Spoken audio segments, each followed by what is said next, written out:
Brandon Fugal has spent millions of dollars and years of his life trying to understand what is happening beneath Skinwalker Ranch. He has brought in physicists, aerospace engineers, government-connected scientists, and some of the most sophisticated detection equipment ever deployed at a private research site. He has watched his team get hurt, watched equipment fail without explanation, and watched the mesa resist every attempt to penetrate its secrets. But what the scientific team detected beneath the mesa during the most recent phase of investigation was something that none of their frameworks had prepared them for, something that moved, something that responded, something alive. And when Brandon Fugal saw the data, he shut it all down. If you are new here, subscribe now, because what is living beneath the mesa at Skinwalker Ranch changes everything the scientific team thought they were dealing with. To understand why the detection of life beneath the mesa at Skinwalker Ranch produced a response serious enough to shut down the entire operation, you first have to understand what the mesa is within the context of the ranch and why. Across every phase of investigation the property has undergone, from the earliest NIDS research through the current Fugal-era scientific program, the mesa has always occupied a position at the absolute center of whatever is happening on that land.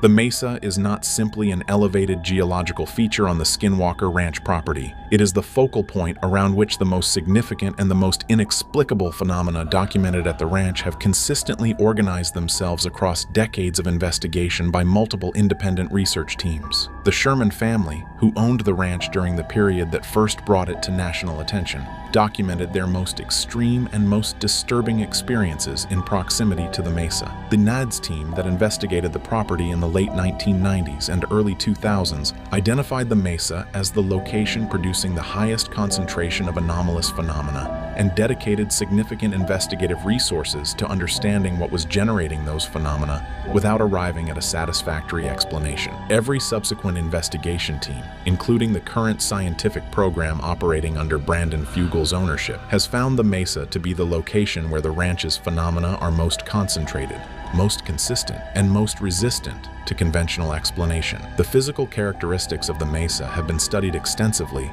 without producing a complete understanding of its geology or its composition. Ground-penetrating radar surveys conducted during the current investigation have produced returns suggesting structural anomalies beneath the mesa's surface that do not correspond to the expected geological profile of the region.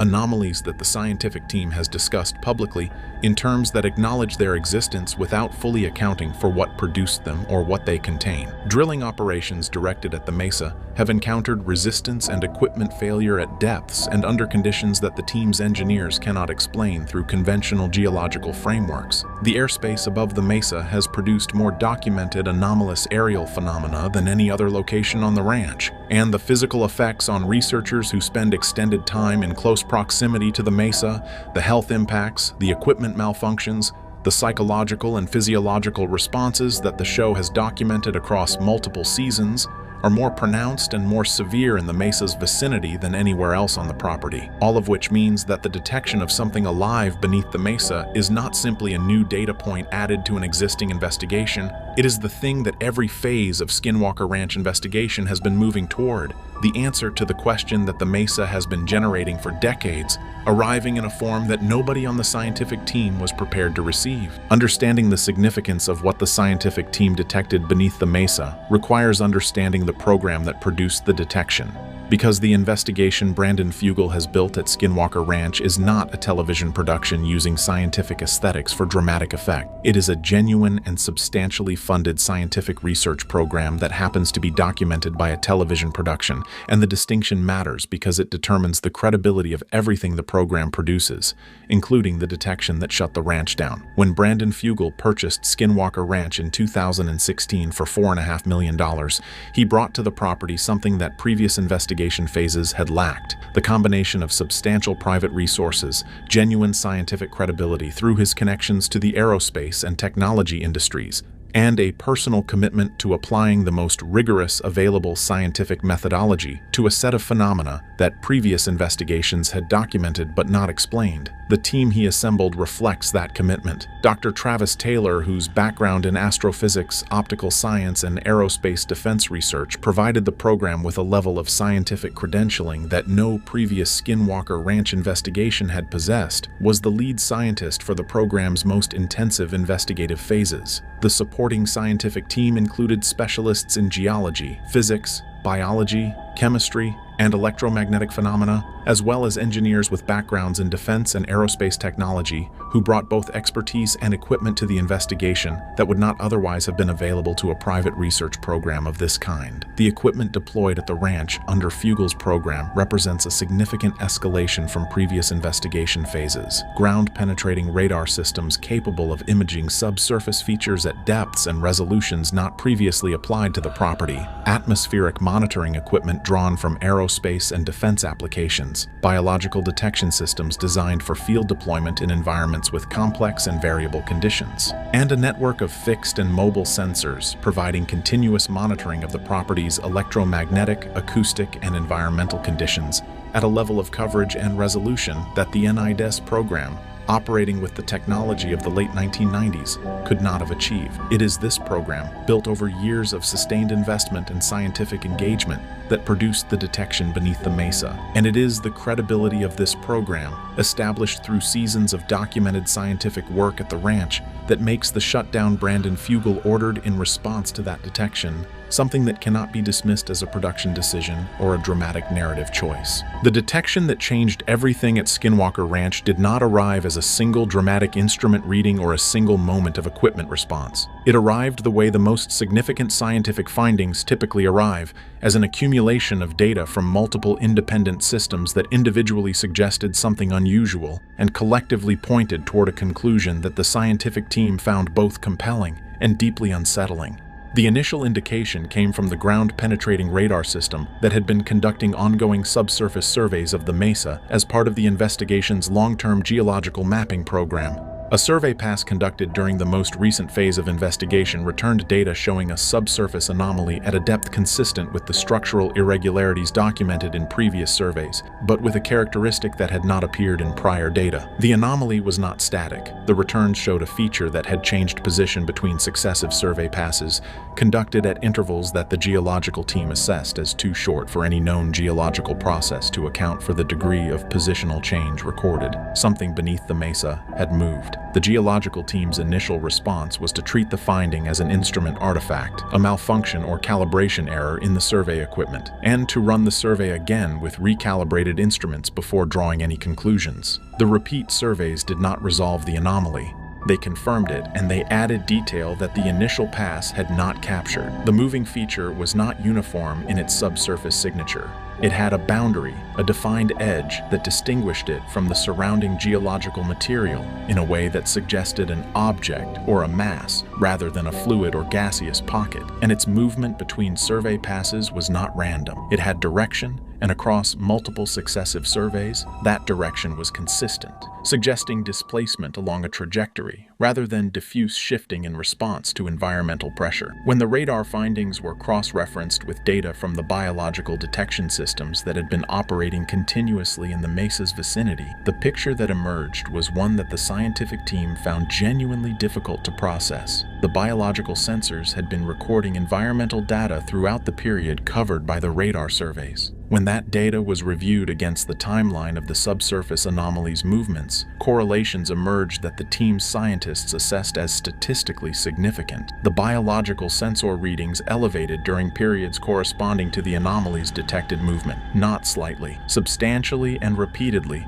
across multiple instances in the data record, with a consistency that the team's statisticians found could not be attributed to coincidence or environmental noise. Something beneath the mesa was moving, and when it moved, the biological detection equipment responded as if something alive was responsible for the movement. The response of the Skinwalker Ranch scientific team to the data produced by the mesa detection was not immediate alarm or immediate shutdown. It was the methodical and disciplined process of scientists who have spent years operating in an environment that consistently produces data that resists explanation, and who have learned, through that experience, to subject anomalous findings to the most rigorous available scrutiny before drawing conclusions. The first response was verification. Every instrument that had contributed data to the anomalous finding was tested, recalibrated, and run through independent diagnostic assessment to rule out equipment malfunction as an explanation. The ground-penetrating radar system was checked against known reference targets to confirm its spatial accuracy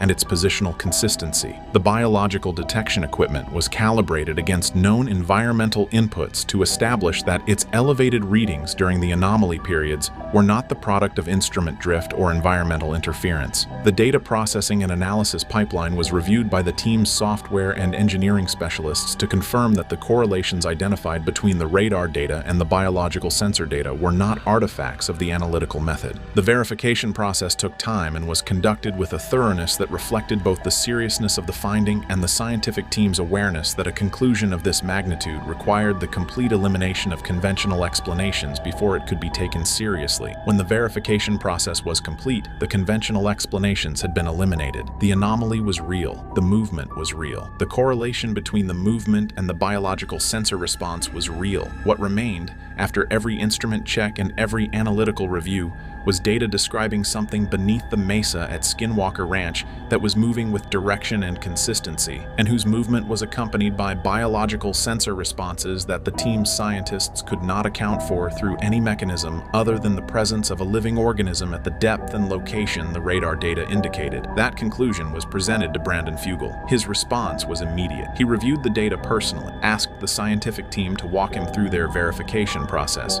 confirmed that the conventional explanations had been thoroughly excluded, and then made the decision that the data required. He shut the investigation down. The decision Brandon Fugal made when the scientific team presented him with the mesa detection data was not a simple decision, and understanding it fully requires understanding both what the data showed and what Brandon Fugal's relationship to the ranch, to the investigation, and to the responsibility of ownership actually is. Brandon Fugal is not a person who shuts things down easily or without substantial cause. He is a businessman of considerable success, accustomed to making decisions under conditions of uncertainty and to proceeding with complex and high-stakes endeavors when the evidence supports doing so. He purchased Skinwalker Ranch over the objections of people in his professional circle who thought the acquisition was irrational. He has continued to invest in its investigation through seasons of findings that raised more questions than they answered, and through personal experiences on the property that he has described as genuinely disturbing. He has watched members of his scientific team suffer health effects from their work at the ranch and has continued the investigation. He is not someone who stops because things are difficult or because the findings are uncomfortable. What the mesa detection data presented him with was something different from discomfort or difficulty. It presented him with a direct implication about what the investigation was dealing with beneath the mesa, an implication that changed the risk calculus for every person operating on the ranch in a fundamental way. If something alive is moving beneath the mesa at the depth and scale the data suggested, the investigation's existing safety protocols were built around an incomplete understanding of what those protocols needed to protect against. Every drilling operation directed at the mesa, every ground disturbance in its vicinity, every activity that had been conducted on the basis of an understanding of the mesa as a geological feature rather than a geological feature containing living presence needed to be reassessed against a different set of risk parameters. The shutdown was not a retreat. It was a recognition that the investigation had arrived at a threshold where proceeding without a fundamental reassessment of what was being dealt with and what precautions that dealing required would be irresponsible toward the people whose safety Brandon Fugal is responsible for. He shut it down because the data told him that what was beneath the mesa was not what the investigation had assumed, and that assuming incorrectly about what is beneath the mesa has consequences that the scientific team could not yet fully scope. The detection of life beneath the mesa at Skinwalker Ranch raises a question that the scientific community and the broader public interested in the ranch's phenomena will inevitably ask. How did every previous investigation of the property, across decades of research by multiple independent teams with access to the best available technology of their respective eras,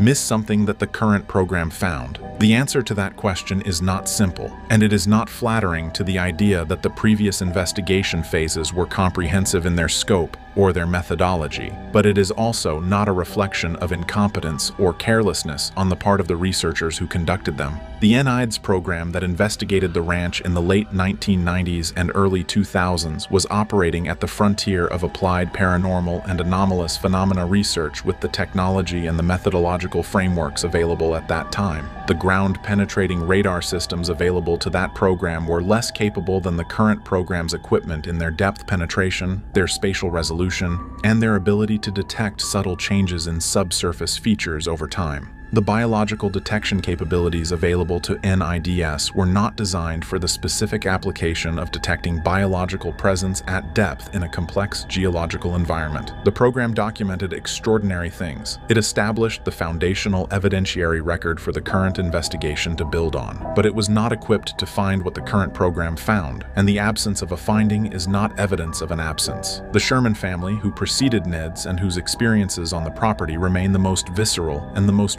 personally documented in the ranch's recorded history, described encounters and phenomena that, in retrospect, are consistent with an active presence beneath the mesa in ways that were not recognized as such at the time because the framework for interpreting them in those terms did not exist. The cattle mutilations, the disappearances, the sense described by multiple family members of something beneath the ground that was aware of their presence on the surface. These experiences were documented as evidence of the ranch's anomalous character without being understood as potentially diagnostic of specifically biological subsurface presence. What the current program's detection did was not discover something that previous investigations failed to find. It developed the methodological capability to formally detect and document something that the ranch's own history had been pointing toward for decades. The implications of a confirmed living presence beneath the mesa at Skinwalker Ranch extend in multiple directions simultaneously, and none of those directions leads to a simple or comfortable destination. The scientific implications alone are significant enough to represent a fundamental challenge to the existing understanding of what can live where, at what depth, under what conditions, and with what relationship to the surface environment directly above it. The depth at which the detection data places the anomalous biological presence is not a depth at which any known organism of the implied scale is documented to exist in the geological context of the American interior. Known subterranean life at significant depth consists of microbial communities, insects, and small invertebrates occupying cave systems and groundwater environments, none of which produce the scale of biological sensor response or the subsurface displacement profile that the mesa detection data describes. Whatever is living beneath the mesa, if the scientific team's interpretation of the data is correct, is something that the existing biological and geological literature has no category for, and the absence of that category is not a minor gap. It is a hole in the scientific understanding of what is possible in the natural world large enough to require a significant and sustained revision of multiple fields of research simultaneously. The implications for the ranch's documented history of anomalous phenomena are equally significant. If there is a living presence beneath the mesa, the phenomena that have been documented above it for decades, the equipment failures, the health effects on researchers, the atmospheric anomalies, the aerial phenomena concentrated in the mesa's airspace, become potentially explicable as the surface manifestations of an active subsurface biology rather than as independent and unconnected anomalies. The mesa would not be the location where Skinwalker Ranch's phenomena are most concentrated because of some abstract property of the geography. It would be the location where they are most concentrated because something living there is generating them, either directly through its biological processes or indirectly through whatever mechanisms it uses to interact with the environment above it. That reframing changes the entire investigative program. It changes what questions the investigation should be asking, what evidence it should be prioritizing, and what the goal of the investigation actually is. Because understanding a geological and electromagnetic anomaly is a different project from understanding a living organism that has apparently occupied the space beneath the mesa for a period of time that the investigation has not yet been able to determine. The public statement Brandon Fugal has made about the mesa detection and the shutdown of the investigation is carefully bounded. He has confirmed that the scientific team found something significant. He has confirmed that the findings prompted him to halt the current phase of investigation. He has framed the shutdown in terms that acknowledge the seriousness of what was detected, without fully characterizing what the detection showed or what the scientific team's interpretation of the data concluded. The gap between what he has said publicly And what the people close to the investigation know he knows is a gap that those who follow Skinwalker Ranch closely have learned to read carefully, because Brandon Fugal is not a person given to understatement. And when he is understating, the distance between what he is saying and what he knows is itself a measure of how significant the undisclosed information is. The people close to the investigation describe a Brandon Fugal who has not simply been shaken by the mesa detection data in the way that a dramatic and unexpected scientific finding shakes someone. They describe a man who has been processing a specific and detailed understanding of what the data implies, and who has been doing that processing against the backdrop of everything he has personally witnessed and experienced at the ranch across years of ownership. Brandon Fugal has had experiences on the Skinwalker Ranch property that he has not fully disclosed publicly. He has been deliberately measured in what he shares about his personal encounters at the ranch, more measured than the members of his scientific team who have spoken more openly about the effects the property has had on them.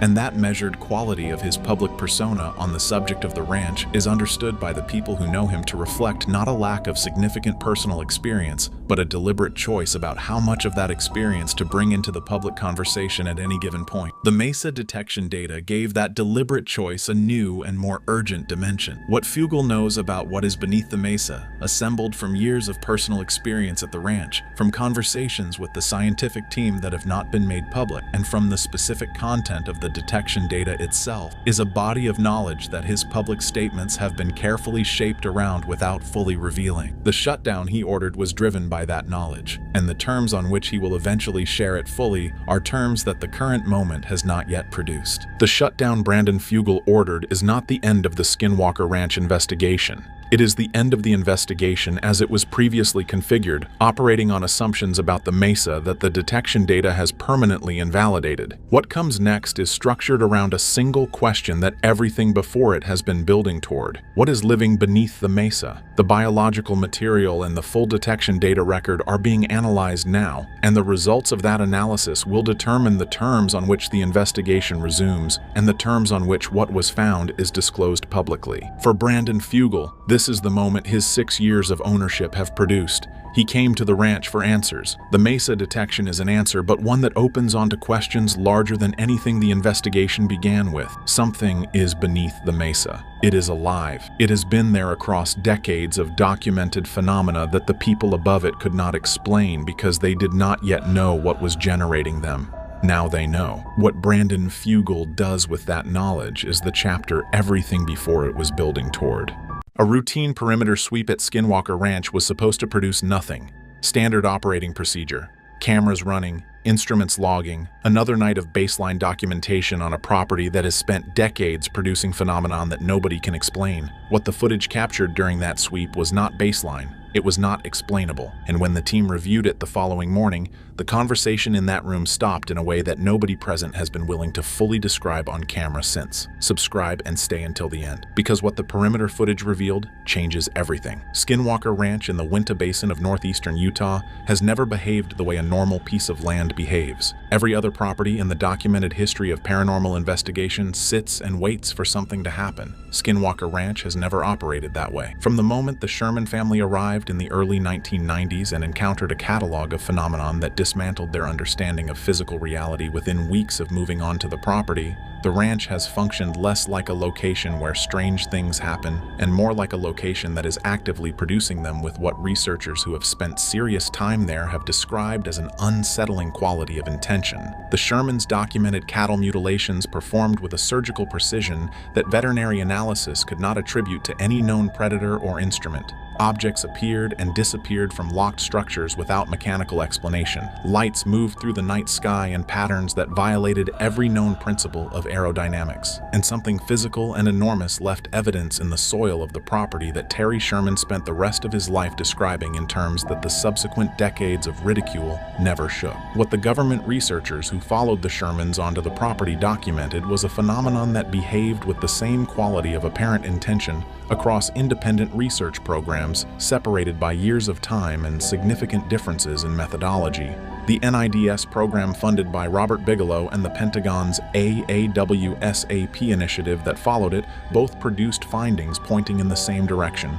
a phenomenon that responded to observation, that appeared to track the capability level of whoever was investigating it, and that calibrated its activity in direct correspondence with the sophistication of the instruments being deployed. Brandon Fugal bought the property in 2016 with the resources to close the gap between what the phenomenon was producing and what the instrumentation could capture. 5 seasons of documented investigation have narrowed that gap significantly. The perimeter sweep program, the network of cameras and sensors running continuously around the ranch's boundary, was designed to catch what the targeted investigation sessions inside the property's active zones were missing. The assumption behind the program was that whatever was producing the phenomenon at the ranch's interior was generating it from within the property boundary. The perimeter footage reviewed following the sweep in question challenged that assumption in a way that nobody on the investigation team was prepared for, because what the cameras caught was not coming from inside the ranch. It was approaching from outside it, and the implications of that distinction are what make the footage the most significant thing the perimeter program has ever produced. The decision to establish a continuous perimeter monitoring program around Skinwalker Ranch was not made in a production meeting.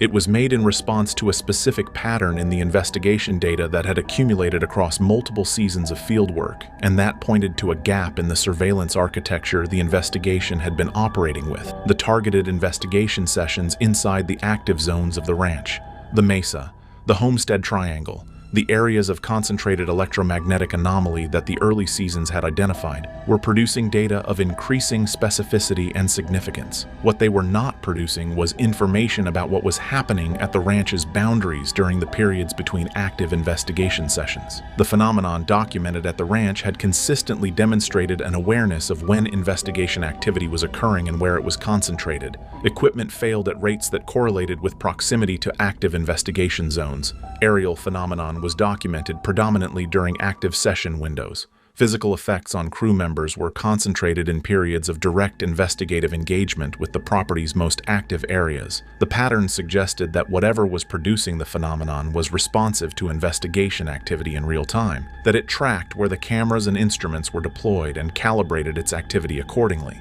The perimeter program was designed to address this by establishing a surveillance presence that the phenomenon could not avoid by simply staying clear of wherever the active investigation was focused. Cameras and sensors running continuously around the full boundary of the property would document whatever was occurring at the ranch's edges, regardless of where the active investigation team was positioned inside it. The technical infrastructure deployed for the perimeter program represented the most sophisticated continuous surveillance architecture the investigation had yet committed to a single monitoring function.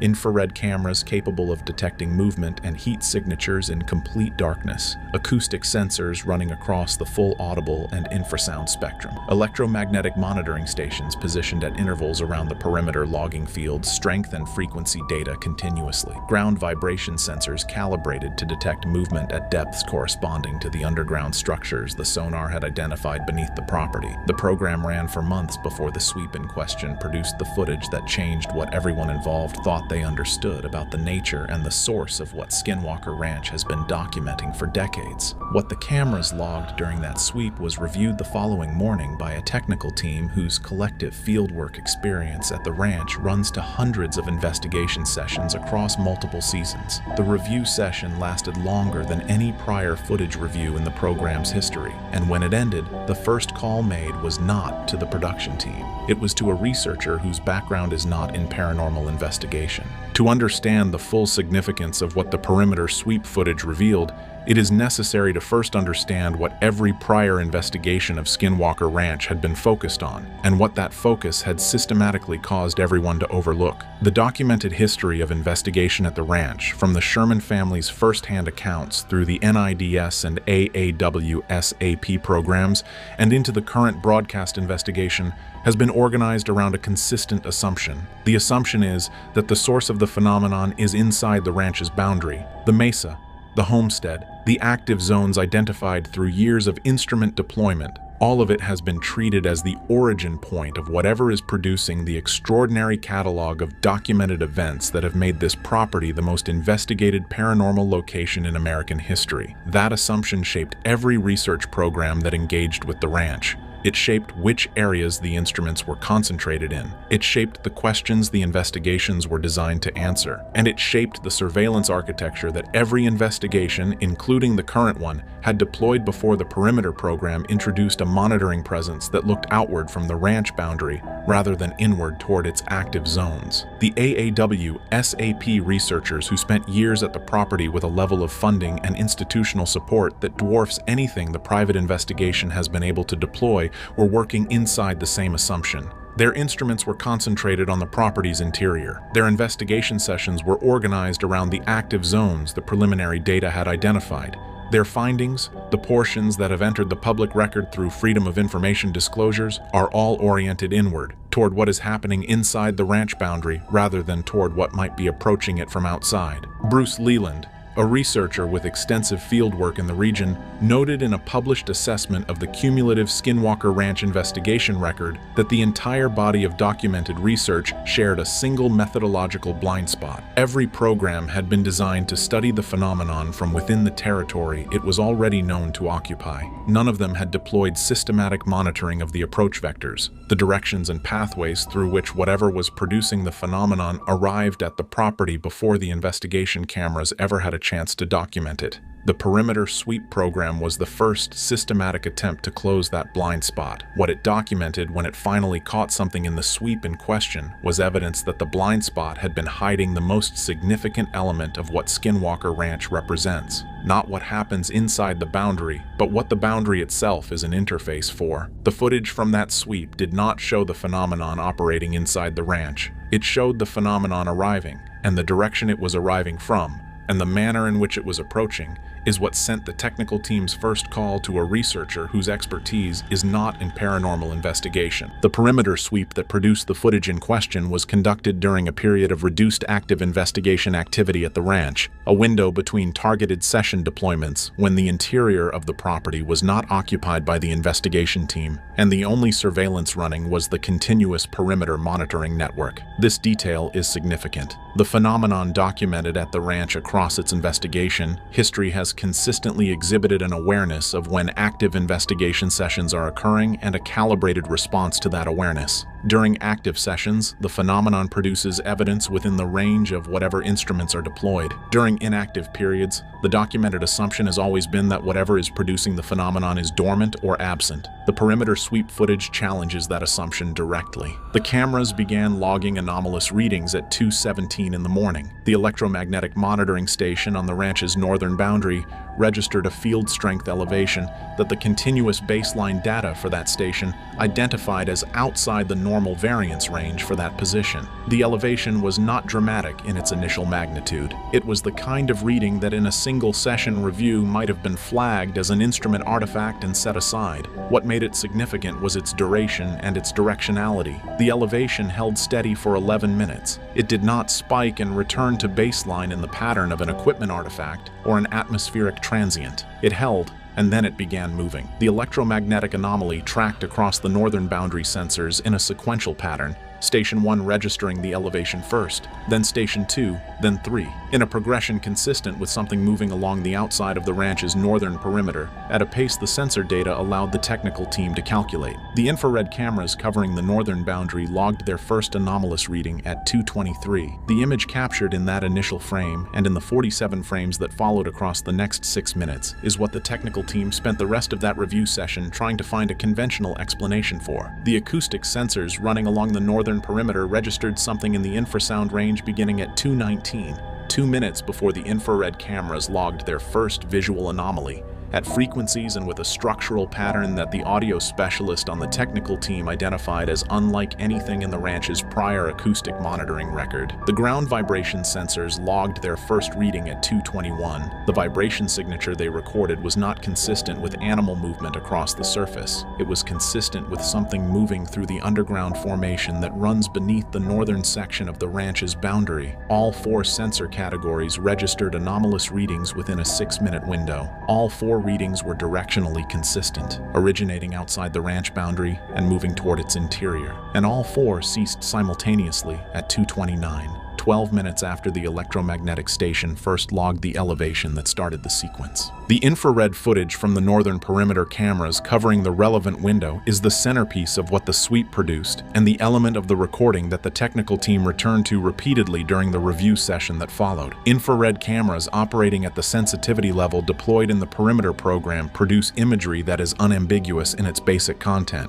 Heat signatures against a cooler background rendered in the characteristic white-on-black or green-on-black palette that makes thermal imaging one of the most reliable surveillance technologies available for detecting movement in complete darkness. What the cameras logged during the relevant window is not ambiguous in the sense that there is something there. The anomaly is visible across multiple camera feeds covering overlapping sections of the northern perimeter, which eliminates single-camera artifact as an explanation. It is present in consecutive frames across a 6-minute window, which eliminates a transient reflection or atmospheric distortion, and it moves, not randomly, not in the pattern of wind-driven debris or an animal crossing the frame, but with a directionality and a consistency of movement that the technical team's analysis established as purposeful rather than incidental. What the anomaly is, in terms of any category that the investigation's prior experience or the broader scientific literature provides, is where the footage parts company with every conventional explanation the review session produced. The heat signature does not correspond to any known animal species whose range includes the Uinta Basin. Its dimensions as rendered by the thermal imaging fall outside the size range of every native and introduced species documented in the region. Its movement pattern across the camera frames does not match the gait signature of any quadruped or biped in the investigation team's reference database, and the manner in which it interacts with the ranch boundary,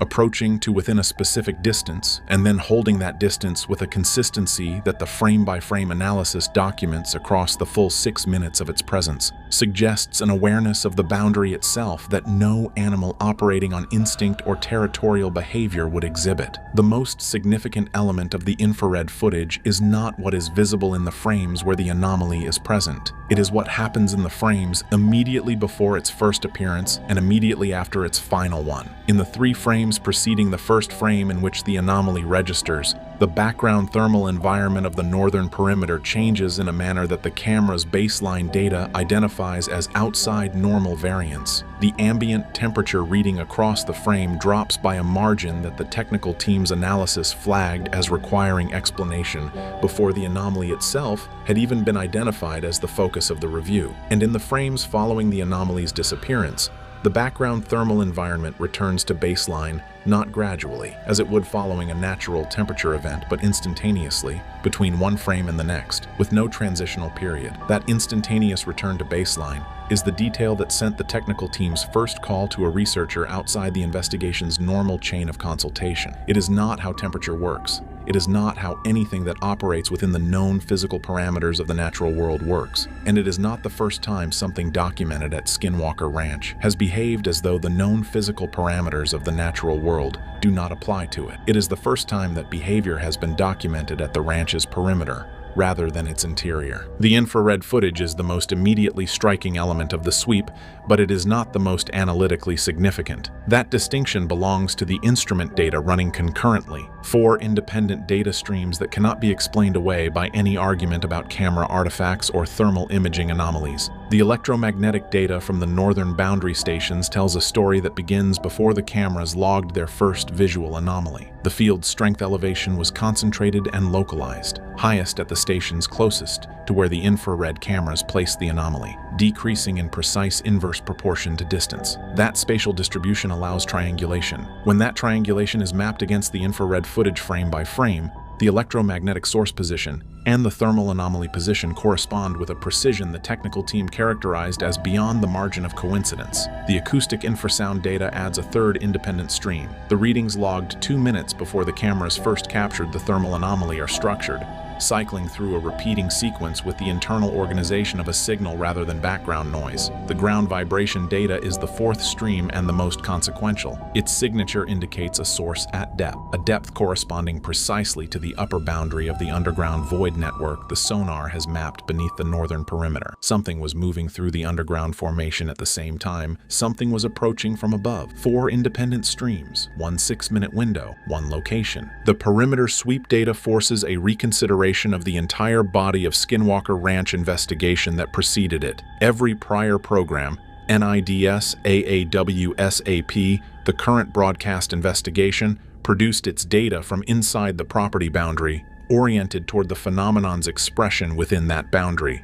The perimeter footage introduces something none of those programs were architecturally capable of producing, evidence of what the phenomenon does at the boundary itself during periods when the interior is unoccupied and no active investigation is running. What that evidence reveals is that the phenomenon does not go dormant between investigation sessions. It continues operating.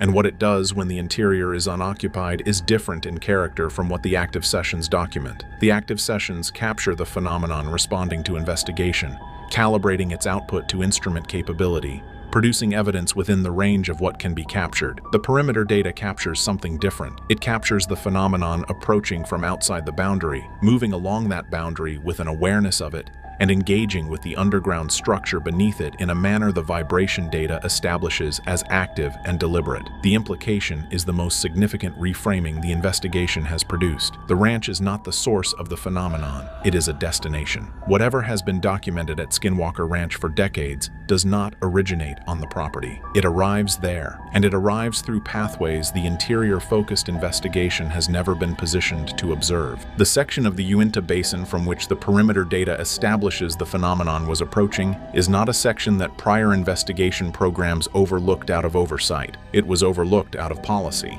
The AAWSAP documents that have partially entered the public record through Freedom of Information disclosures include a geographic mapping assessment of the broader basin. The area corresponding to the approach vector, the perimeter sweep established, is referenced in those documents, in a section whose surrounding context is heavily redacted in a targeted rather than blanket manner. The only unredacted text in the relevant passage does not describe the area in geological or atmospheric terms.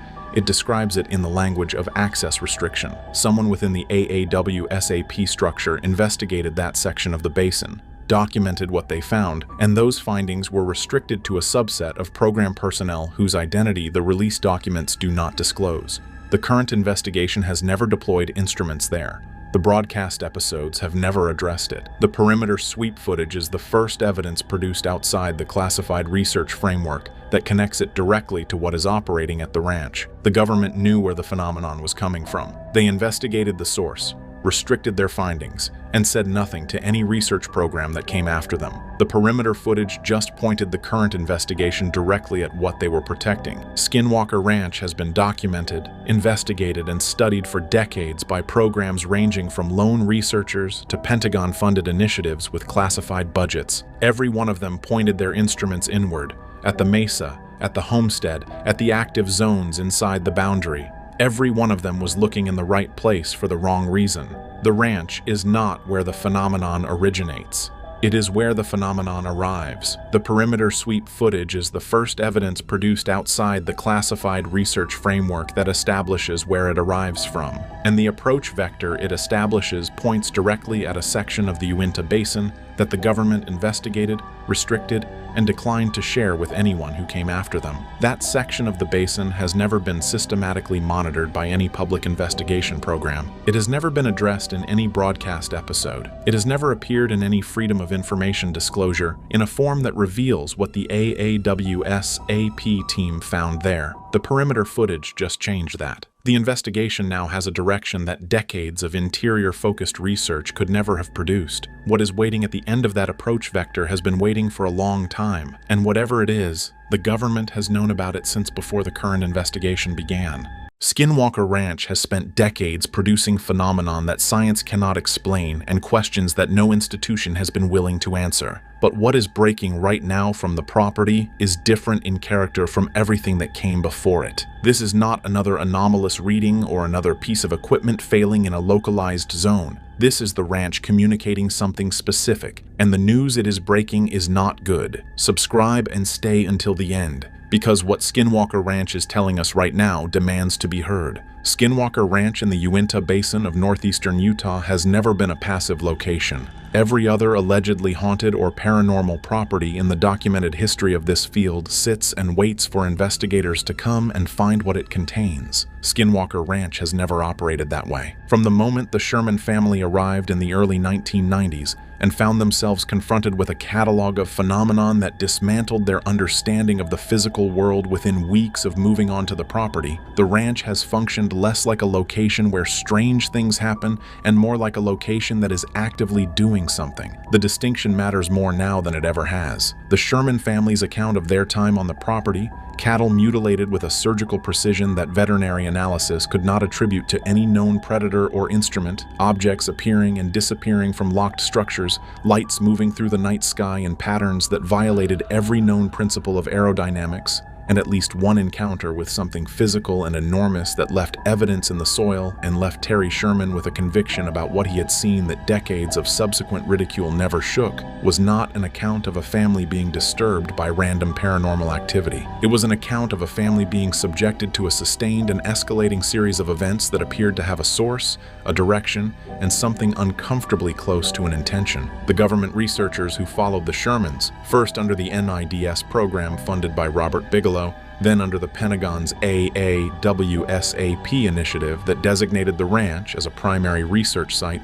and directed classified resources toward understanding what was concentrated there, documented a phenomenon that behaved with the same quality of apparent intention across independent research programs separated by years of time and significant differences in methodology. The phenomenon responded to observation. It responded to technology. It appeared to track the capability level of whoever was investigating it and to calibrate its activity accordingly, producing evidence just beyond the reach of whatever instruments were currently deployed, as though it understood the threshold of what could be documented and stayed one step ahead of it. Brandon Fugal bought the property in 2016 with the resources and the determination to close that gap. What the investigations he has funded and facilitated across 5 seasons of documented research have produced is a body of evidence that has narrowed the distance between the phenomenon and the instruments dramatically. And what the ranch has been communicating through that narrowing distance recently is what this video is about. Because for the first time in the documented history of Skinwalker Ranch, the gap between what the phenomenon is doing and what the instruments can capture has closed enough that the message is becoming legible, and it is not a reassuring one. Every season of the documented Skinwalker Ranch investigation has produced a specific category of evidence that escalated in significance from the season before it. This is not the escalation pattern of a television production manufacturing drama through progressive revelation. It is a pattern that exists in the raw data independent of how the broadcast episodes were assembled, and that researchers who have examined the underlying investigation records have consistently identified as meaningful. The early seasons established the baseline, the electromagnetic anomalies concentrated in specific zones of the property, the aerial phenomenon documented above the mesa, the physical effects on crew members and equipment operating in active areas of the ranch. That baseline was extraordinary by any standard applied to paranormal investigation, but it was also, in retrospect, the ranch operating at a level of output calibrated to the investigative capability that had been brought to bear on it. As the capability increased, as the technology deployed on the property became more sophisticated, as the scientific credentials of the researchers involved deepened, and as the commitment of resources to sustained investigation rather than episodic visits grew, the ranch's output escalated in direct proportion. The underground anomalies revealed by deep sonar work in later seasons represented a categorical shift from the surface and aerial phenomenon that dominated the early investigation record.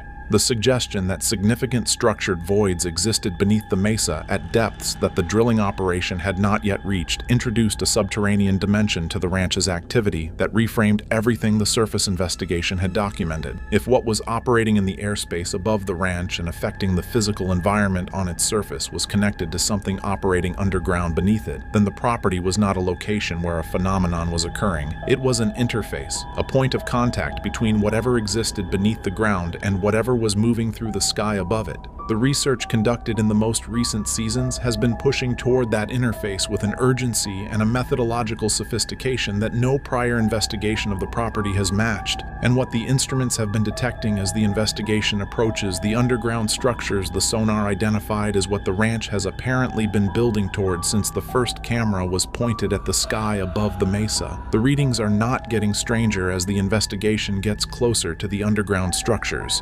They are getting clearer, and clarity, in this context, is more unsettling than strangeness. Strangeness is ambiguous. Clarity is not. What the instruments are now reading with increasing precision beneath the surface of Skinwalker Ranch is a signal that the investigation did not generate and cannot turn off. It was already there when the first instrument was deployed. It will be there when the last one is packed away. The question that the most recent data forces is not what the signal is. The question is what it means. And the answer to that question is the news the ranch is breaking right now. The mesa at the center of Skinwalker Ranch has been the focal point of the documented investigation since the earliest seasons of the show established it as the location of the most concentrated anomalous activity on the property. The aerial phenomenon documented above it, the electromagnetic readings that spike in its vicinity, the physical effects reported by crew members operating near it, and the underground sonar returns that suggest significant structured voids beneath it have all consistently pointed to the mesa as the hub of whatever network of activity the ranch represents. What has been established through the deep sonar and ground-penetrating radar work conducted in recent seasons is a picture of the underground environment beneath the mesa that no geological model for this region adequately accounts for. The voids detected at depth are not isolated. They are connected, a network of underground spaces whose arrangement and dimensions are inconsistent with the natural cave formation processes that the geological characteristics of the Uinta Basin would predict. Natural caves follow the path of least resistance through soluble rock,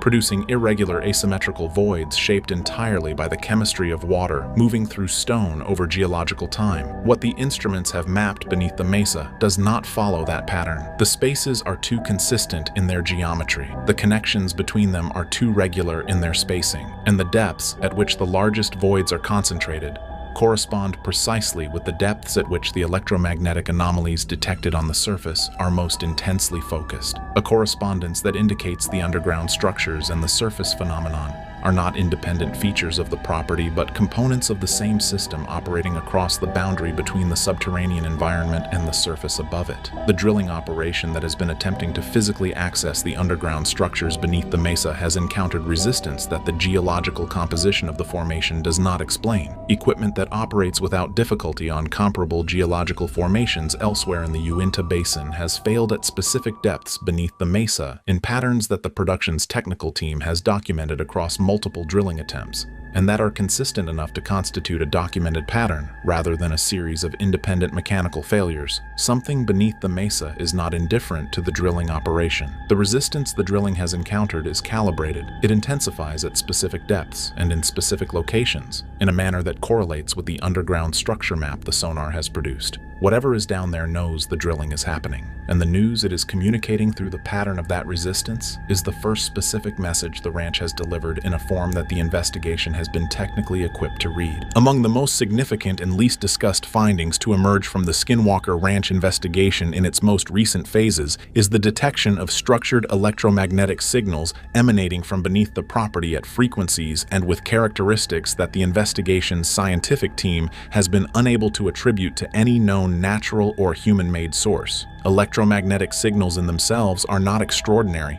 The ranch has been producing anomalous electromagnetic readings since the first instrument was deployed on the property. What distinguishes the signals detected in the most recent phase of the investigation is their structure. Random electromagnetic noise produced by geological activity, atmospheric conditions, or equipment interference is distinguishable from structured signals by its lack of internal organization. It varies without pattern, spikes without regularity, and carries no information in the technical sense of that word. What the instruments beneath the Skinwalker Ranch mesa have been detecting does not have those characteristics. The signals carry internal organization. They repeat with a regularity that random noise does not produce. They vary in ways that are patterned rather than chaotic. Variations that cycle through sequences with a consistency that, in any other context, would immediately be classified as communication rather than background noise. Travis Taylor, whose background in advanced physics and directed energy research gives him a technical framework for signal analysis that most paranormal investigators lack, has referenced the underground signal data in terms that stop short of explicit characterization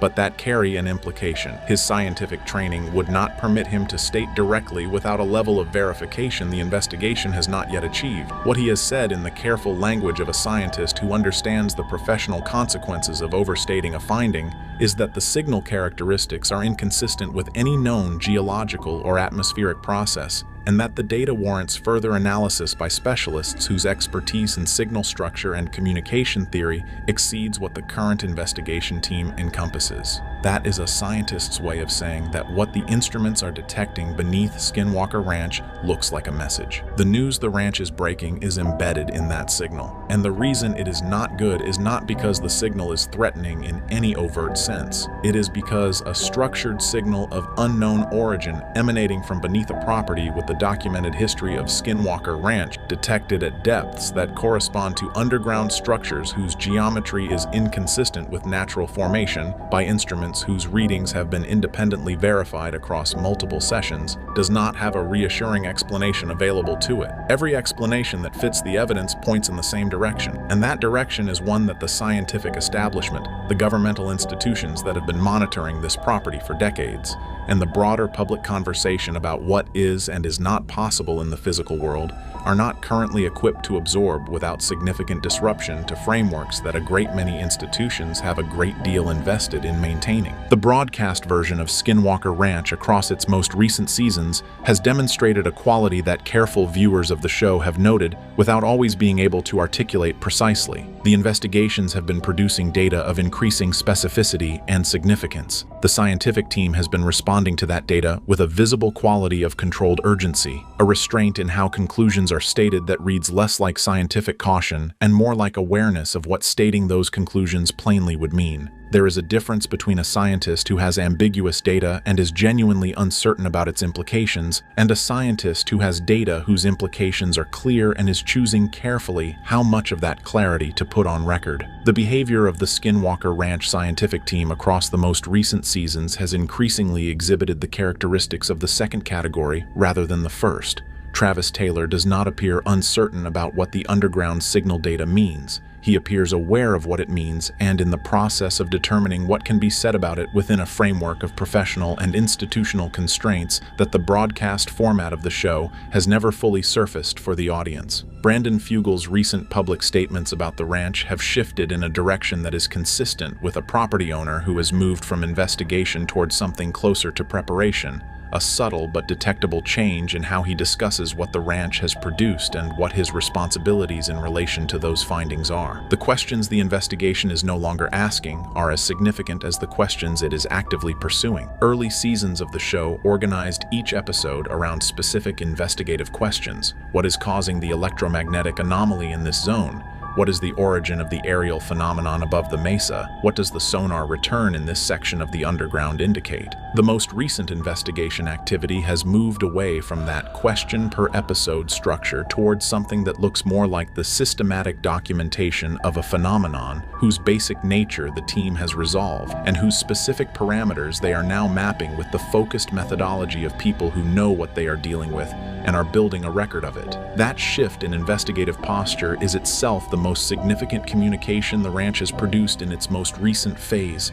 The investigation has stopped asking what is here. It is now asking what it is doing and what comes next. The answer to that second question is the news the ranch is breaking. And the reason the team has been careful about how explicitly it states that answer on camera is the same reason that the government programs that investigated this property for decades never published their findings. Some answers, once they are fully public, cannot be managed, and the people who have been closest to this investigation for the longest time understand that what the ranch is communicating right now is exactly that kind of answer. To understand the full weight of what Skinwalker Ranch is currently communicating, it is necessary to pull back from the property itself and examine it within the context of the broader Uinta Basin, because the phenomenon documented at the ranch is not confined to its boundaries and never has been. The basin stretches across a vast section of northeastern Utah, whose geological, atmospheric, and electromagnetic characteristics have made it one of the most consistently anomalous regions in the continental United States for as long as systematic measurement has been applied to it.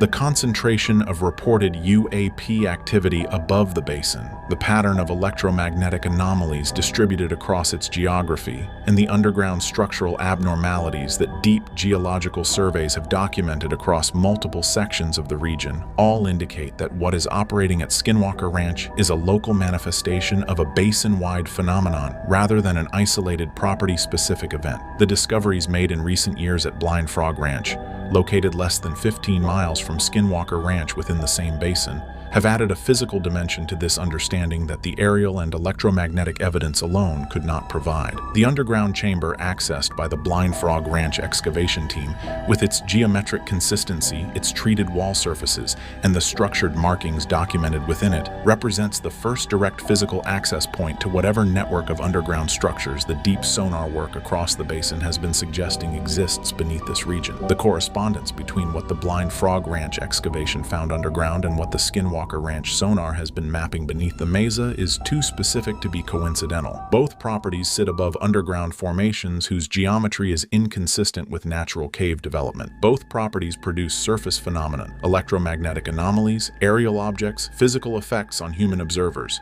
that is concentrated directly above those underground formations. And both properties have demonstrated a pattern of active resistance to investigation that goes beyond the passive strangeness of genuinely haunted locations and into the territory of a system responding to external interference. The Ute people, whose ancestral relationship to this land predates any outside investigation, have maintained for generations that the basin is a place of threshold, a region where something that normally operates beyond the range of human perception becomes intermittently accessible. The structured underground signal detected beneath Skinwalker Ranch in the most recent investigation phase, mapped against the physical evidence of constructed underground chambers discovered at Blind Frog Ranch 15 miles away, suggests that the threshold the Ute traditions describe is not a metaphor. It is a physical infrastructure. And whatever built it is communicating something through it right now that the investigation on the surface above it is only beginning to be technically equipped to receive. The history of governmental interest in Skinwalker Ranch is now sufficiently documented in the public record that it can be addressed without speculation. The AAWSAP program, the Advanced Aerospace Weapon System Applications Program, operated from 2007 through 2012 under Pentagon funding channeled through the Defense Intelligence Agency, and directed significant classified research resources toward the Uinta Basin with Skinwalker Ranch as its primary investigation site. The program's existence was not publicly acknowledged until a series of investigative journalism pieces and subsequent congressional attention forced partial disclosure in 2017. What was disclosed was the program's existence and its general focus. What was not disclosed was its findings. The portions of the AAWSAP research that have entered the public record through Freedom of Information requests and the limited voluntary disclosures of former program participants indicate a body of findings that goes significantly beyond what any public investigation of the ranch has produced. Researchers operating under the program documented phenomenon at the ranch that included physical trace evidence, biological effects on human observers, and instrument readings whose technical specifications have not been fully released, in a systematic and well-resourced investigation that ran for years with a level of funding and institutional support that dwarfs anything the private investigation of the property has been able to deploy. What those researchers concluded, based on years of classified fieldwork at a location they had the resources to study in ways the broadcast investigation has never been permitted to match, has never been made public in any form that constitutes a full accounting of their findings. The pattern of how former AAWSAP participants discuss the ranch when they discuss it at all, with a specificity of restraint that indicates not uncertainty about conclusions but awareness of constraints on disclosure, is consistent with people who know what is underneath that mesa and have been instructed not to say it plainly. The structured signal detected by the current investigation's instruments corresponds in its frequency, characteristics to readings documented in technical appendices of AAWSAP-related reports that have partially surfaced through Freedom of Information disclosures. The government has been receiving this signal for longer than the current investigation has been running. They know what it is, they know what it means, and the fact that the current investigation is now detecting it with instruments precise enough to characterize its structure is the development that makes the news the ranch is breaking now different from anything it has communicated before. The investigation has caught up to the signal, and catching up to it means that the question of what it contains can no longer be deferred by reference to insufficient instrument sensitivity. The data is now good enough to read. The reading is not good, and the government's decades of silence about what they found at this property is the clearest indication available of exactly how not good it is. The news the ranch is breaking is not metaphorical. The structured signal beneath the mesa has been increasing in intensity across the most recent investigation sessions in a pattern that the technical team has documented as directional, not fluctuating randomly but building consistently in one direction. The signal intensifies when the drilling advances. It spikes at specific depths. It modulates when the drilling pauses. Whatever is generating that signal from beneath the mesa is aware of the investigation happening above it and is responding to it in real time in a manner the current instruments can now document with enough precision to rule out every conventional explanation. Something underneath Skinwalker Ranch knows the investigation is getting closer. The gap between what the phenomenon is doing and what the instruments can capture has finally closed enough that the response is legible. And what it is communicating through that response is not a fluctuation in background noise. It is a signal with internal structure, directional intent, and a source that the investigation is now close enough to that turning back would not change what has already been received.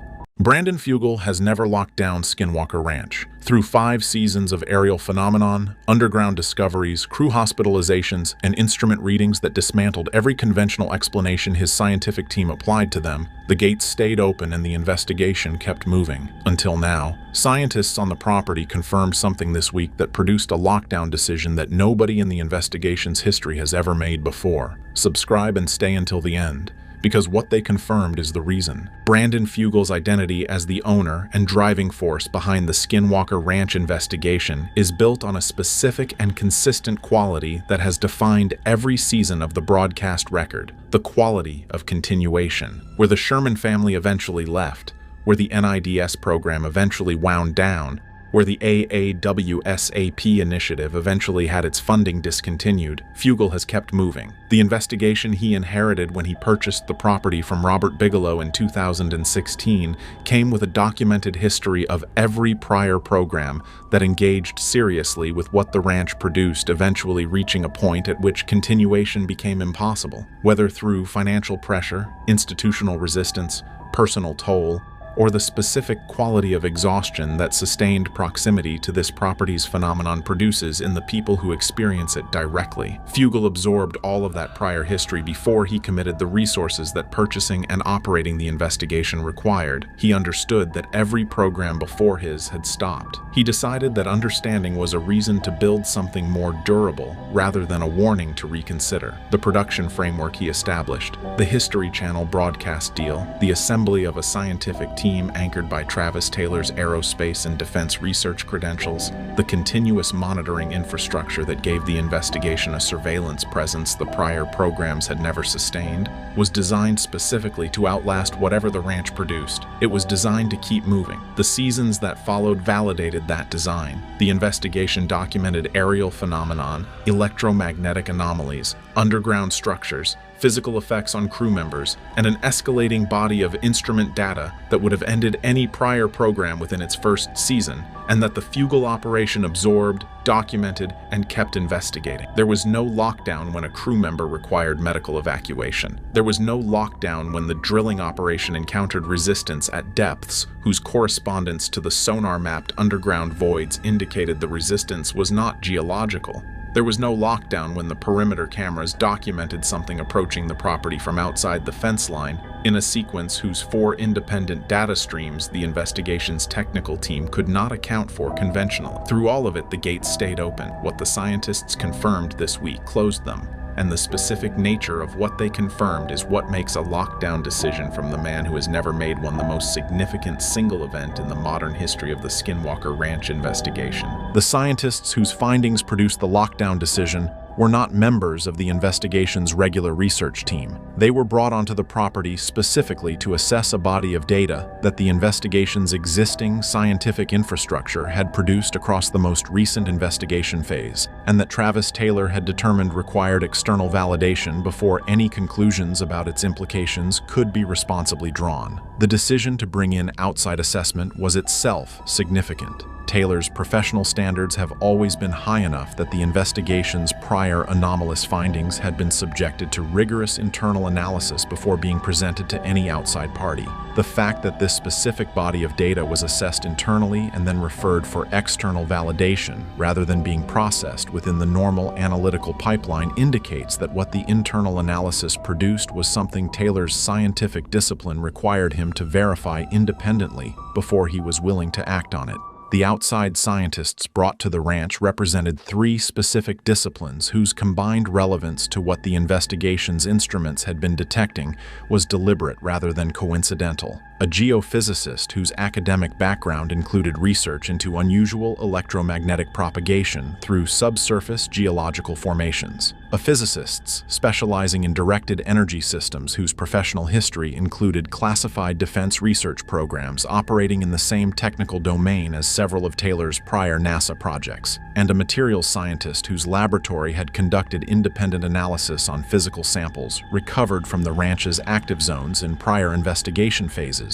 Samples whose compositional results had never been publicly discussed in any broadcast episode. The assessment framework the 3 outside scientists applied to the investigation's data was designed by Taylor to be as resistant to the conventional dismissal that anomalous findings at this property have historically received from outside institutions as his internal analysis methodology could make it. The instrument data was presented without its geographic and contextual provenance. The scientists assessed the readings as raw data before being told where the data was collected. What they confirmed when they reviewed that data, before they were told they were looking at Skinwalker Ranch measurements, is what produced the lockdown. The body of data that Taylor submitted to outside scientific assessment represents the accumulation of the investigation's most recent instrument readings across 3 specific measurement categories that have been the focus of the investigation's technical attention since the underground dimension of the ranch's phenomenon was established in the middle seasons of the broadcast record. The electromagnetic measurement data from the Mesa zone covers a period of continuous monitoring whose duration and whose instrument density give it a statistical foundation that single-session anomalous readings cannot claim. What that longitudinal dataset shows is not a pattern of spikes and returns to baseline,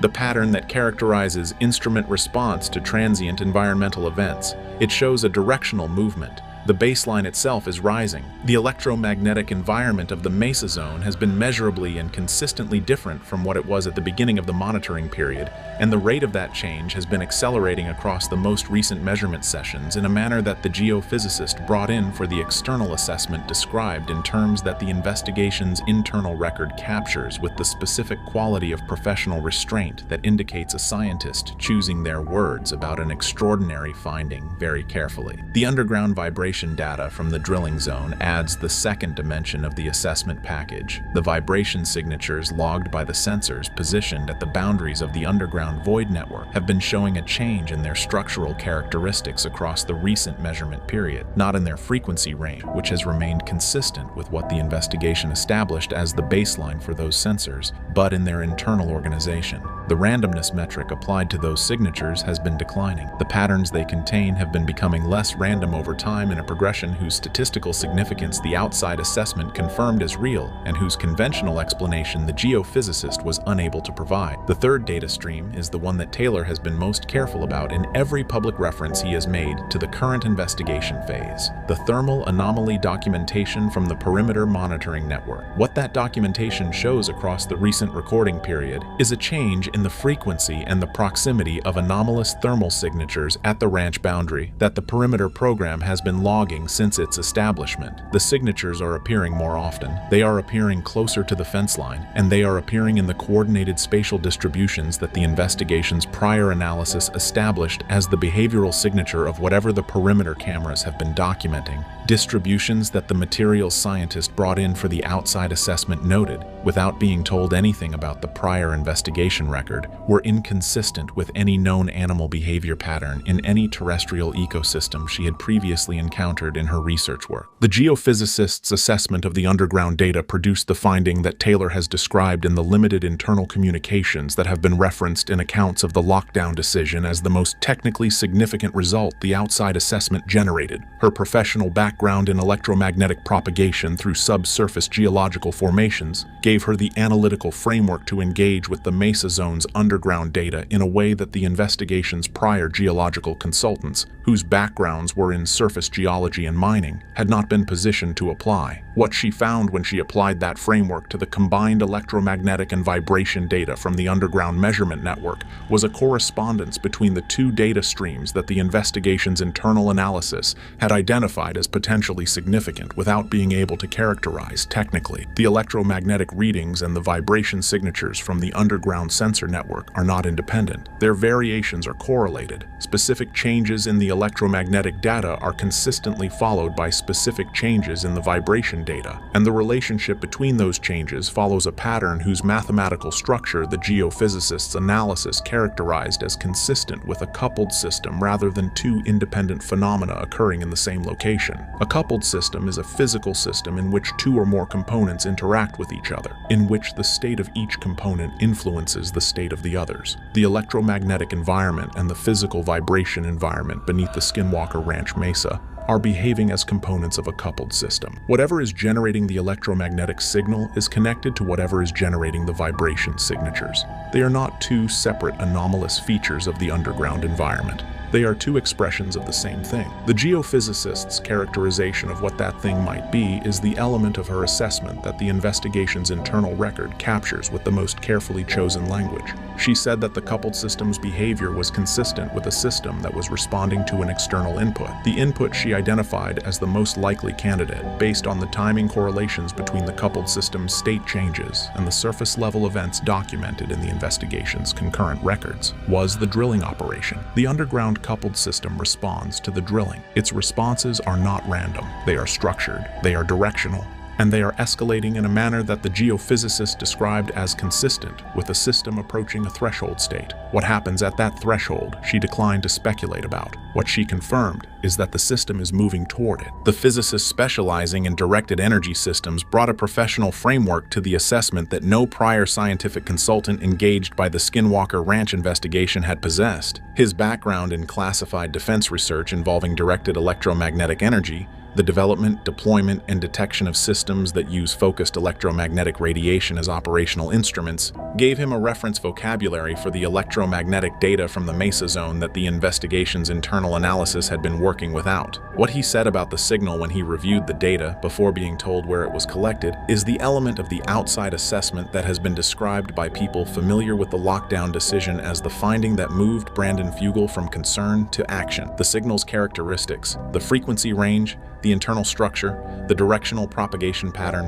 and the specific relationship between its amplitude and its spatial distribution across the measurement network are consistent in the directed energy physicist's professional assessment with an intentionally generated signal rather than a naturally occurring one, not consistent as a possibility, consistent as the most technically supportable interpretation of the data. A naturally occurring electromagnetic signal generated by geological processes, atmospheric conditions, or any other conventional environmental source does not have the internal structure this signal has. Geological electromagnetic signatures are broadband and unstructured. Atmospheric signatures are variable and condition-dependent. What the Mesa Zone's instruments have been recording has neither of those characteristics. It has the characteristics of a signal that was designed. The directed energy physicist's professional experience with designed electromagnetic signals, with the technical specifications of intentionally generated directed energy in classified defense applications, gave him the framework to recognize those characteristics in the Mesa data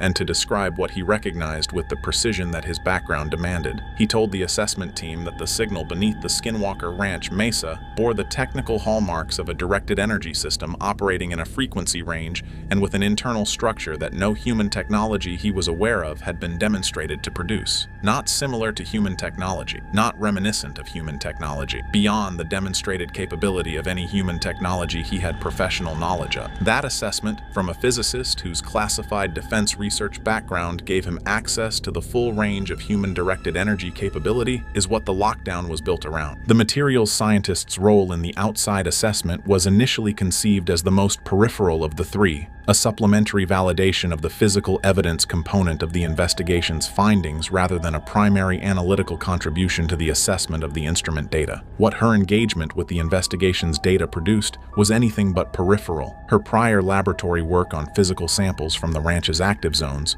conducted under blind submission protocols similar to those used for the DNA analysis that other external assessments had applied to biological material from the property, had generated results that the investigation had held in its internal record without public disclosure. The assessment engagement gave her access to the full body of the investigation's physical evidence documentation for the first time, allowing her to contextualize the prior laboratory results against the instrument data that the other two scientists were assessing simultaneously. What that contextualization produced is the finding that the materials scientist has described in the limited accounts available from the assessment process as the one that stayed with her longest after she left the property. The physical evidence from the ranch's active zones, the compositional anomalies in material samples recovered from areas of concentrated electromagnetic activity, the thermal characteristics of objects documented in proximity to the underground void boundaries, and the structural properties of recovered material whose characteristics the prior laboratory analysis had not been able to account for conventionally, are consistent with the kind of material transformation that the directed energy physicist's signal assessment would predict. A directed energy system operating in the frequency range and with the intensity that the mesa data suggests would produce specific and identifiable effects on the physical materials in its operational field. The materials scientist found those effects in the physical evidence record. The correspondence between the signal characteristics the directed energy physicist identified and the material transformation signatures the materials scientist documented in the physical evidence is not incidental. It is the physical evidence that the signal is real, that it is operating at the intensity the instrument data indicates, and that it has been producing measurable effects on the physical environment of the ranch's active zones for a period of time whose beginning the materials analysis is not able to establish, because the evidence of transformation in the oldest samples the investigation has recovered is as advanced as the evidence in the most recent ones. Whatever is generating that signal has been generating it for longer than the investigation has been running. The materials scientist's contribution to the assessment was to confirm that the instrument data and the physical evidence are documenting the same phenomenon, and that the phenomenon has been operating on this property for a very long time. The combined findings of the three outside scientists were presented to Brandon Fugal in a formal assessment summary delivered at the end of the evaluation period. The accounts of people familiar with the presentation describe a meeting whose atmosphere was unlike any prior review session in the investigation's history, not because the findings were unexpected. Fugal and Taylor had understood the direction the data was pointing before the outside assessment was commissioned, but because having those findings confirmed by three independent scientists whose professional credentials placed them entirely outside the investigation's internal framework removed the last buffer between what the data had been suggesting and what the investigation was now required to treat as confirmed. Fugal's response to the assessment summary was not immediate. The accounts describe him spending an extended period reviewing the combined findings before speaking. When he did speak,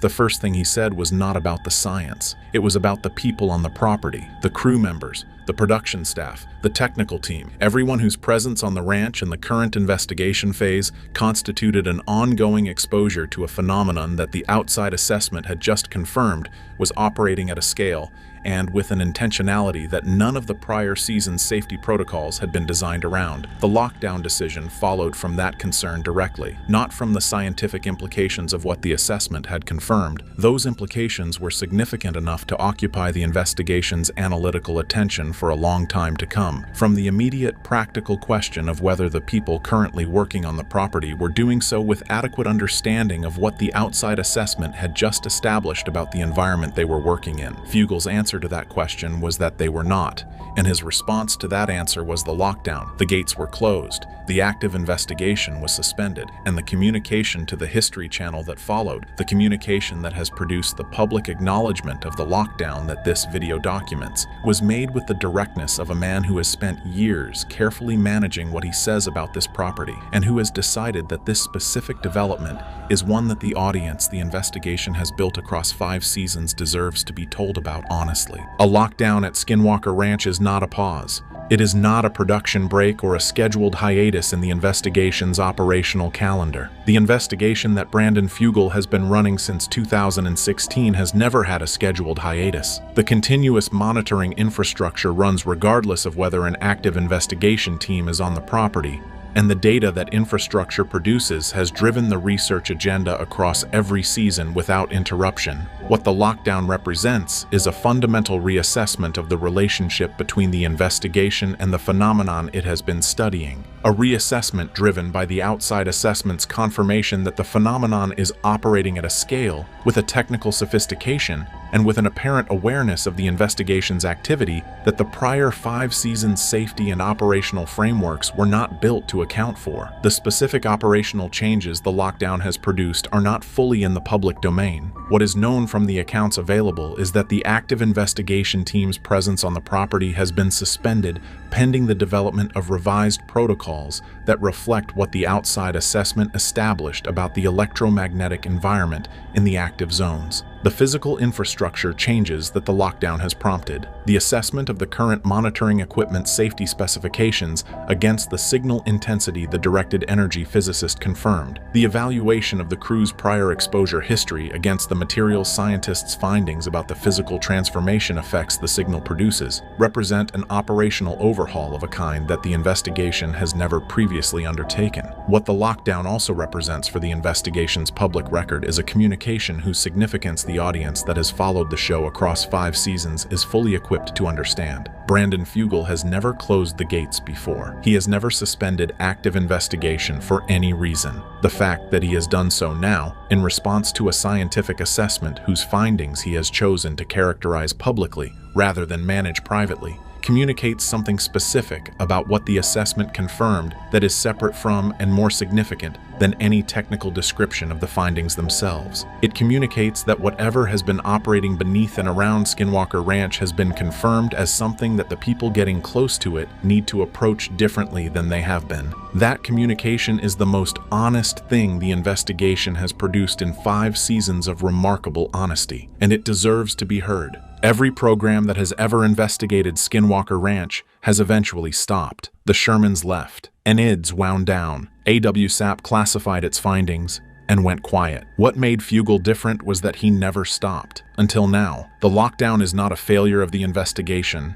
It is the investigation's most honest moment, the point at which the man who built the most sophisticated research operation this property has ever seen looked at what 3 independent scientists confirmed and decided that continuing without acknowledging what they found would be the wrong kind of courage. The signal beneath the mesa is real, it is intentional, it is escalating, and it has been operating on this property for longer than anyone has been keeping records. Brandon Fugal locked the gates because the science demanded it. What the science confirmed is what every prior program encountered and chose not to say out loud. The next phase of this investigation will be the first one that approaches the ranch knowing exactly what it is dealing with. That changes everything about what comes next.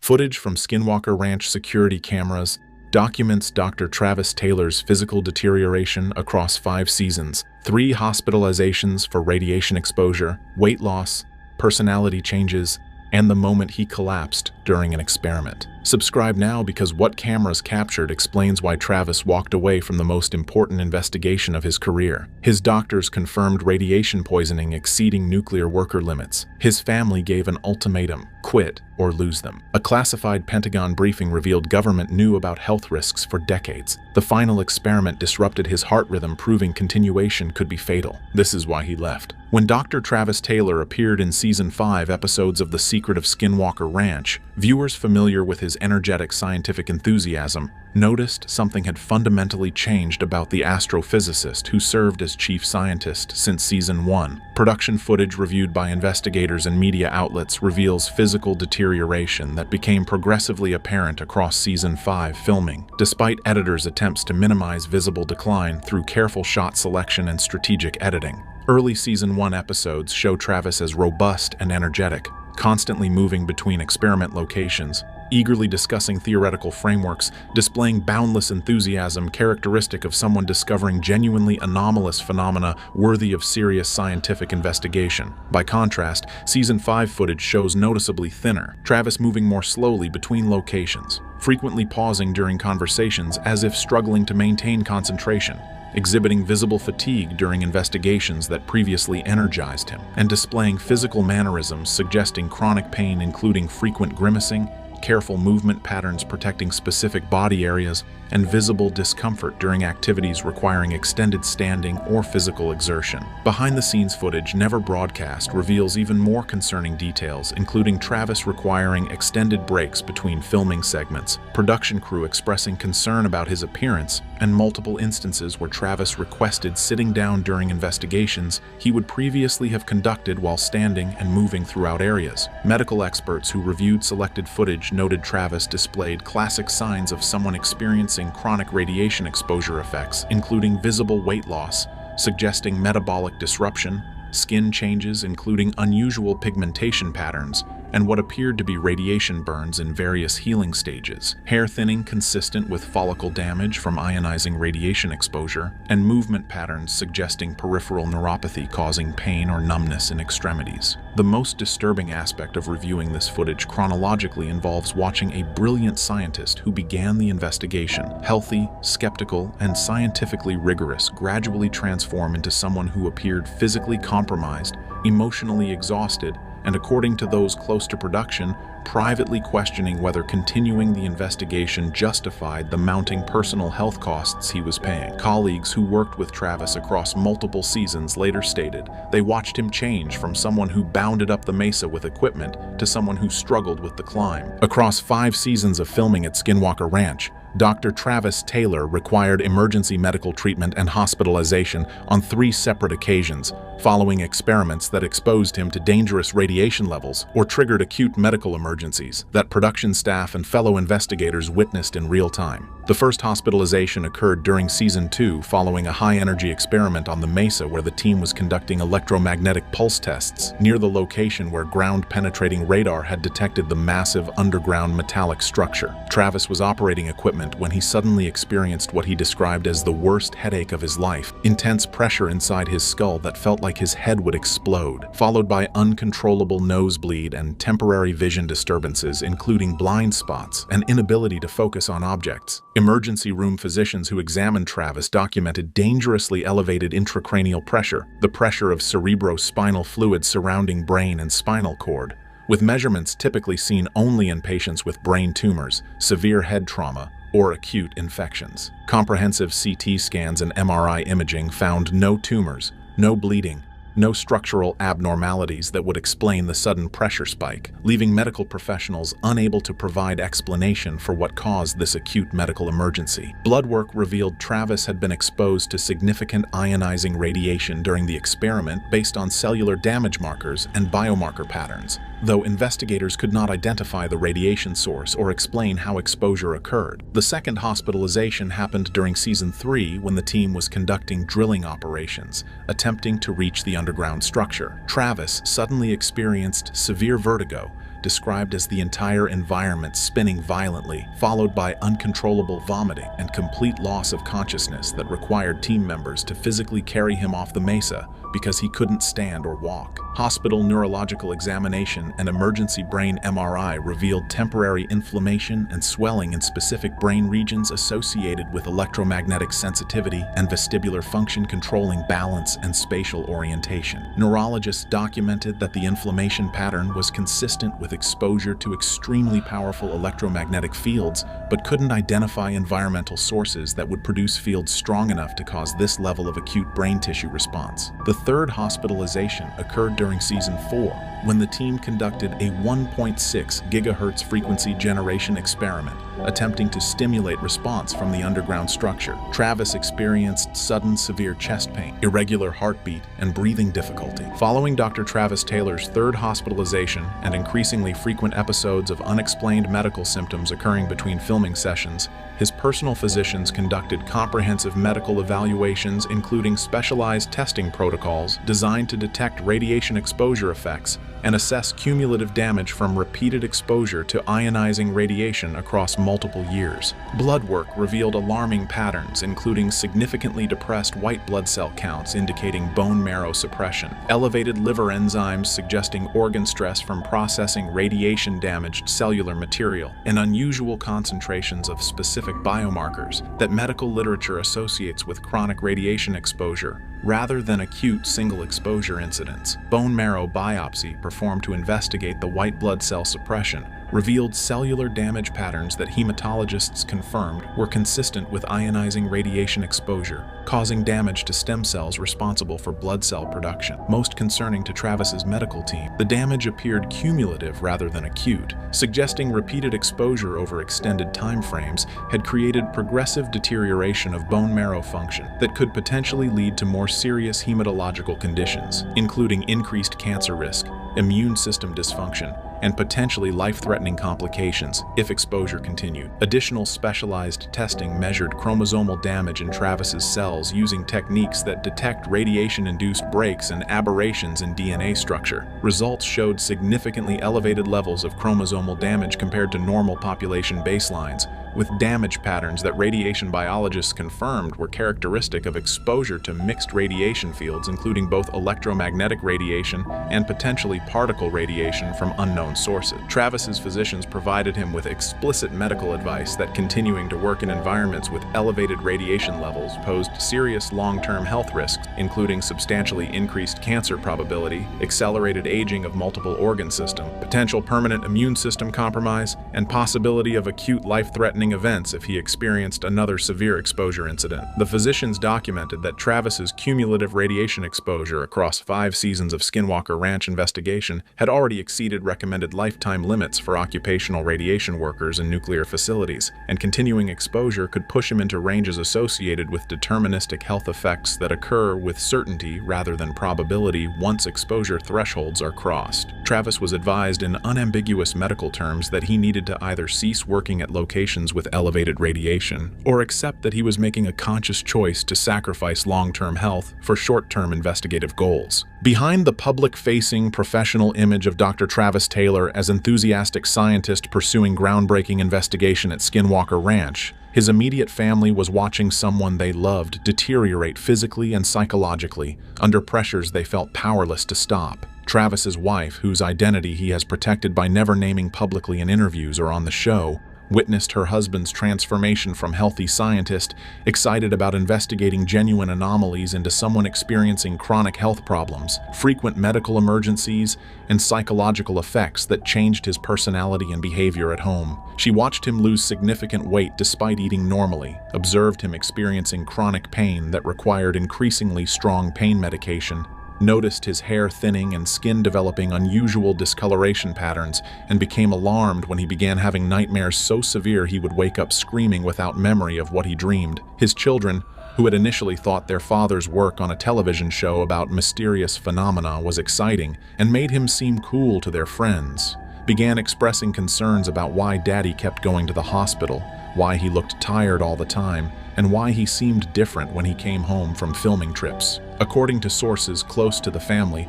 Travis's wife reached a breaking point during season 4, following his third hospitalization, when she realized the pattern was escalating rather than improving, and that each subsequent medical emergency seemed more severe than the previous one. She gave Travis an ultimatum that forced him to choose between continuing his work at Skinwalker Ranch and maintaining his marriage and relationship with his children. The ultimatum was delivered in unambiguous terms: Either quit the show and stop exposing yourself to whatever is causing these medical emergencies, or accept that the family cannot continue living with the constant fear that the next phone call will be hospital staff informing them you've had another medical crisis or worse. She explained that the children were developing anxiety about him leaving for filming trips because they feared he wouldn't come back, that she couldn't sleep during filming periods because she was terrified of receiving emergency calls, and that the psychological toll on the entire family of watching him deteriorate was unsustainable regardless of how important he believed the scientific investigation to be. Travis faced an impossible choice between pursuing the most scientifically significant investigation of his career and maintaining the family relationships that gave his life meaning beyond professional accomplishment. During Season 4 filming,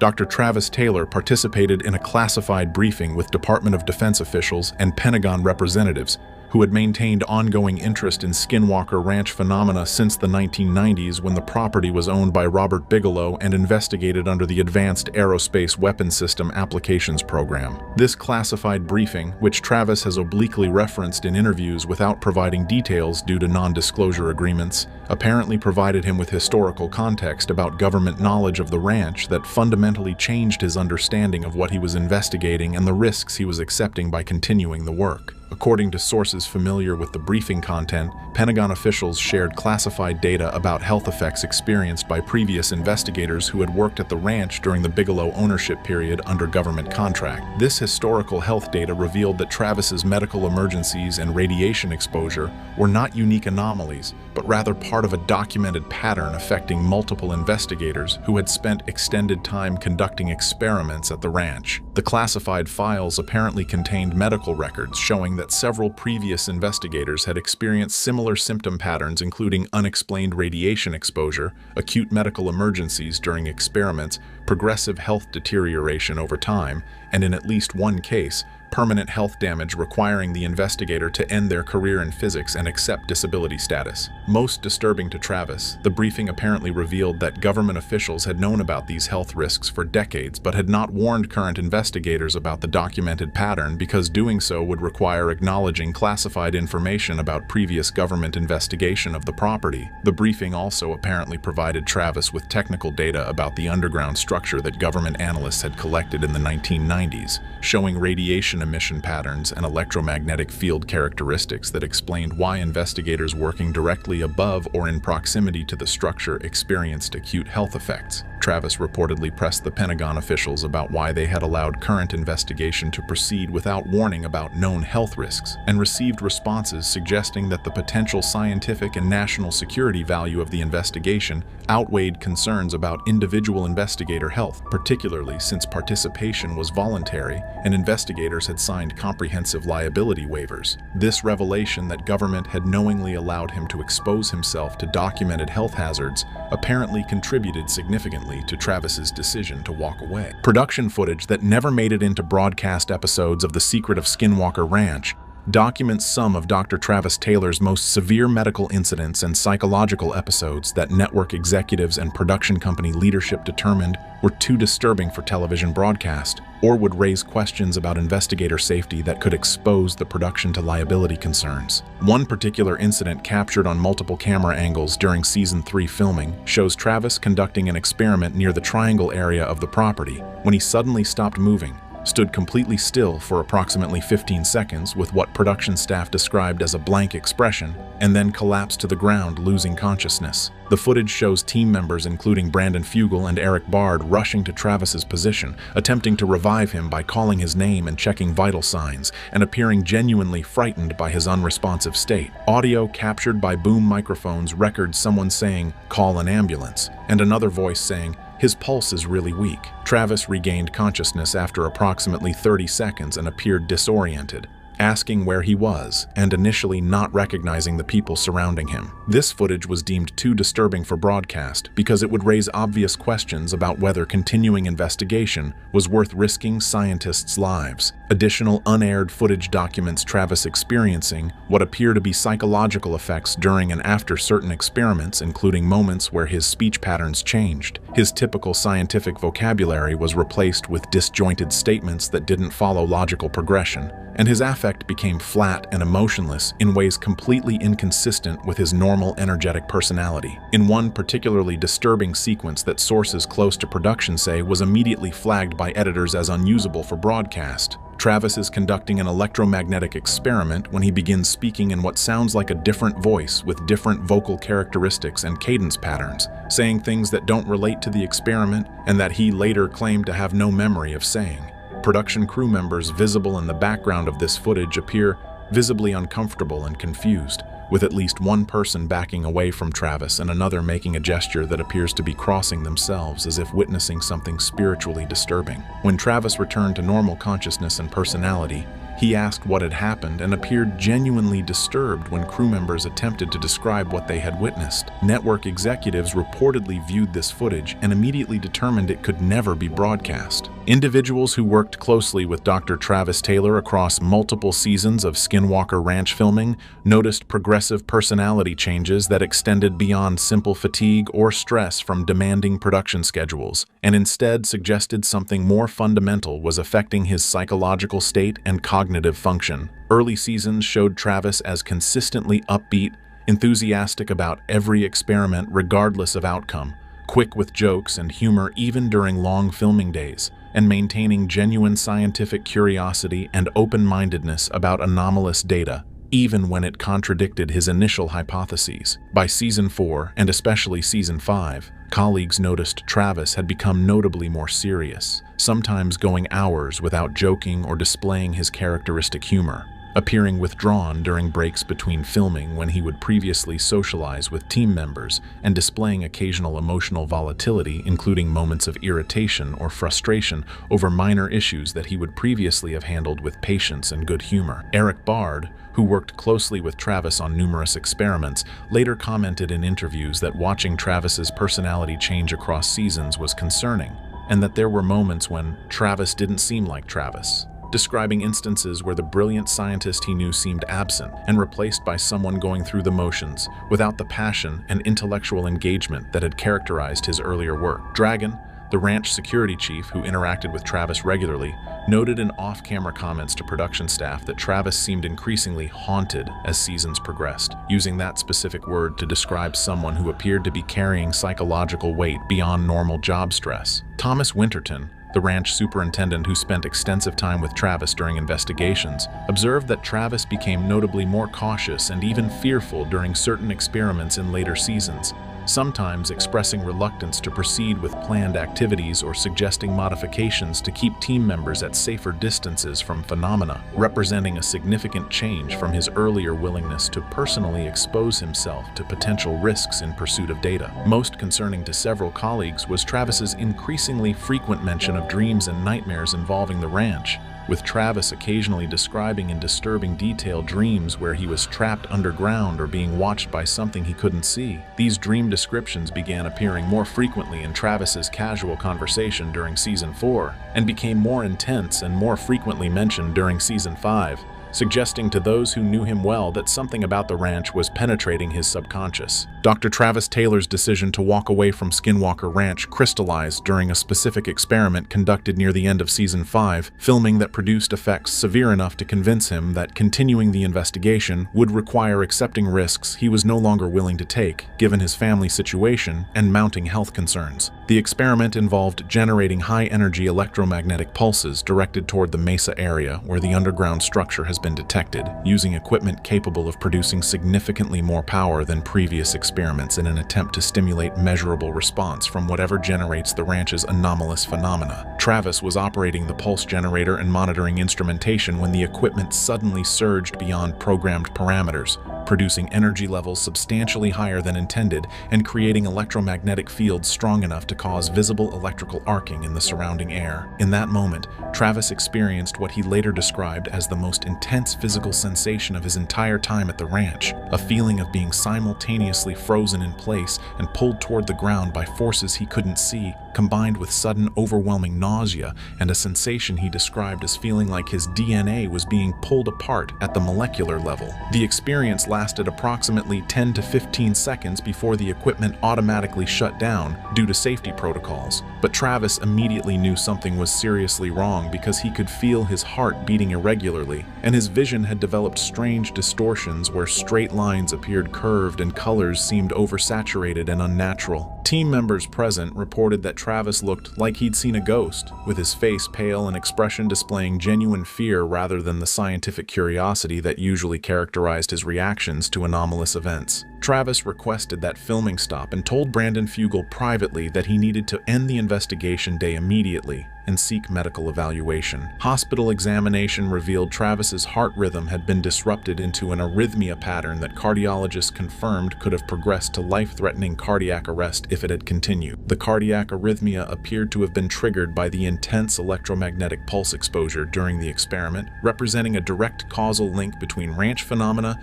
and potentially fatal medical emergency. This incident, coming after years of accumulated smaller incidents and mounting pressure from family, apparently represented the final straw that convinced Travis he needed to step away from regular investigation participation before the next incident killed him. Following his departure, Travis focused on health recovery and family. Medical monitoring showed gradual improvement in white blood cell counts and liver enzymes, though doctors warned chromosomal damage and increased cancer risk remain permanent consequences. Travis states publicly the ranch represents the most significant scientific anomaly of his career, but acknowledges the personal cost was higher than I understood. He occasionally consults remotely without physical ranch presence. His relationship with Brandon Fugal remains positive. Travis believes investigation must continue because phenomena are real and important, but future investigators need better safety protocols and transparent warnings about documented health risks.